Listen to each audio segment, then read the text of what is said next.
হাই viewers, নতুন এটা ভিডিঅ'লৈ সকলোকে স্বাগতম জনাইছোঁ। আৰু আজি আমি এফালে যাব ওলাইছোঁ গোটেইকেইটা। কোনফালে যাওঁ আপোনালোকক দেখুৱাম। আৰু তেনেহ'লে চাই থাকিব মোৰ ভিডিঅ'টো। বে মাইনাটো চোৱাচোন, ইমান ধুনীয়াকৈ বে বে কৰি আছে। অঁ নহয়, বে মাইনাটো চোৱা, মাজনী বা লৈ আছে কিমান ধুনু বে মাইনা।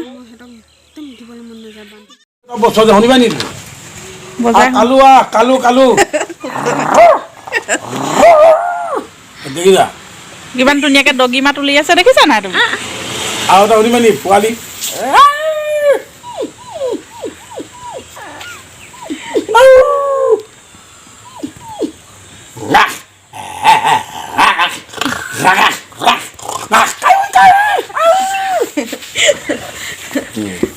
বেজি যে লগ উৎপাত কৰিলে কুকুৰটো মূলা আহি যায় তাৰমানে। আপোনাৰ ঘৰ ক'তনো? অঁ, মোৰ ঘৰ কাৰ্বি আংলং বালিপথাৰ। কাৰ্বি আংলং? হয়।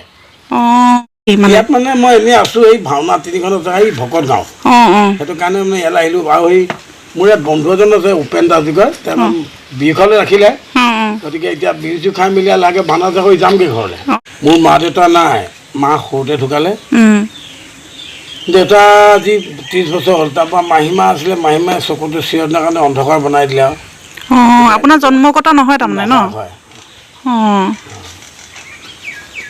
মই এনেই এইবিলাক সেইকাৰণে তেনেকুৱাবিলাক ৰচী মই গীতো ৰচনা কৰি থৈছোঁ গাঁৱত, তাৰমানে কেতিয়াবা গাঁৱৰ ষ্টেজবিলাকত। হয়। এতিয়া ইয়াত ক'ত আছে আপুনি?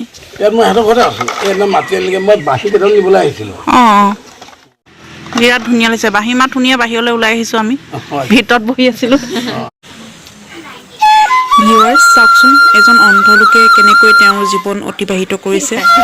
দুখ কষ্টৰ মাজেৰে তেওঁ জীৱনটো অতিবাহিত কৰিছে, কিন্তু তেওঁৰ যিখিনি প্ৰতিভা আচলতে ঈশ্বৰে তেওঁক প্ৰদান কৰিছে, সেইখিনি আচলতে তেওঁ এতিয়াও এইদৰে তেওঁ চলাই গৈছে।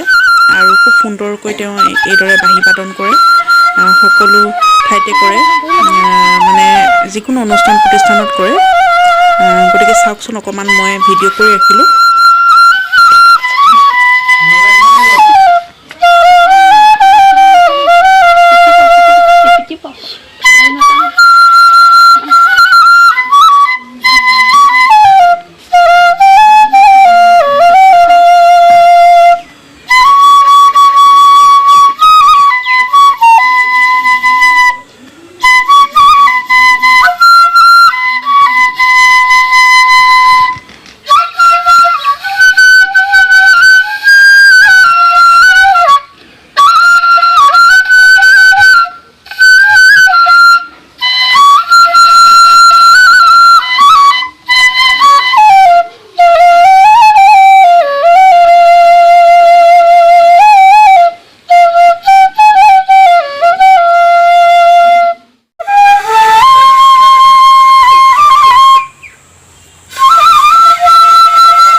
এইবোৰ তাৰমানে এককোপনে কৰিবলৈ গ'লে হয় আপোনাক কেইবাটাও মাত লাগিব, আৰু বক্স লাগে। এনেই মুখত খোল বেয়া হ'ব লাগে। যদি আপোনাৰ বক্সত হয়, আপুনি মানে এতিয়া ধৰক এনেকুৱা মই এনেই আপোনাক আভাসটো দেখুৱাই দেই। হয় হয়, কওকচোন। বোৱাৰী, দেউতা আজি মোৰ মনটো বৰ ভাল নাই অ' বোৱাৰী। কিয় দেউতা? ল'ৰাটোৱে কালি যিখন দেখুৱাইছে, যদি সেইবিলাক ল'ৰাই যদি পিতৃ মাতৃ আগত যদি কণ মইনাহঁতক যদি মদ খাই এক্টিং কৰে, তেতিয়াহ'লে ল'ৰা ছোৱালী কেনেকৈ ভাল হ'ব? আইজনী ভাল কথা কৈছে, ক'লে জানো শুনিব? কিবা এটা ক'লে ক'ব কি তাৰ চুপ থাকটো বাপে শুনে নাই, এনেকৈ কয় আকৌ। ৰাখি কৰিবি আই, সিহঁতে আচলতে মাইকী মানুহ বোলা বস্তু বুজি নাপায়, বুজিছ? হয় বাৰু দেউতাৰ কথা কয়। তই জানো নাজানো মই ক'ব নোৱাৰোঁ, মাইকী মানুহগৰাকী হ'ল ঘৰখনৰ গৃহিণী আৰু সেই মাইকী মানুহজনীয়ে সহস্ৰ পুৰুষৰ মন আকৰ্ষণ কৰিবৰ কাৰণে সিহঁতৰ গাত এবুকু এআঁঠু মৰম আছে। দেউতা আপুনি ইমান বুজি পাইছেনে? বুজি পাবই লাগিব আইজনী। যদিহে বুজি নাপাওঁ তেতিয়াহ'লে মই এই ঘৰখনত পুৰুষৰ জন্ম লৈ সতি সন্তান জন্ম দি মোৰ কি লাভ হ'ব?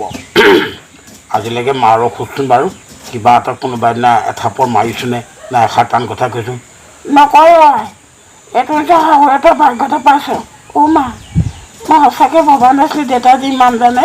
কি কৰিবি, জানিবই লাগিব আই।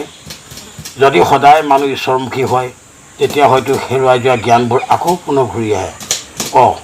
বাৰু হ'ব, এতিয়া লেকচাৰ মাৰিলেও সময় নাই, মোৰ এফালে যাবলৈ আছে। যাওক দেউতা, সন্ধিয়া আগে ঘৰ পাবহি। ভিউৱাৰ্ছ, আমি উভতি আহিলোঁ আৰু এই মানুহজনক লগ পাই খুব ভাল লাগিলে। তেওঁ খুব ধুনীয়াকৈ কিছুমান নিজৰ যিখিনি আচলতে তেওঁ জানে সেইখিনি আমাৰ আগত দেখুৱালে। কোনো অহংকাৰ নাই আচলতে এওঁলোকৰ। ভগৱানে তেওঁলোকক আচলতে সহায়ো কৰে যদিও অন্ধ। সেইদৰে তেওঁলোকে নিজৰ জীৱনটো পাৰ কৰিছে। এনেকুৱা বহু লোক আছে। আজিৰ ভিডিঅ'টো মই ইমানতে সামৰণি মাৰিলোঁ। ভিডিঅ'টো শেষলৈকে চাই থকাৰ বাবে ধন্যবাদ থাকিল।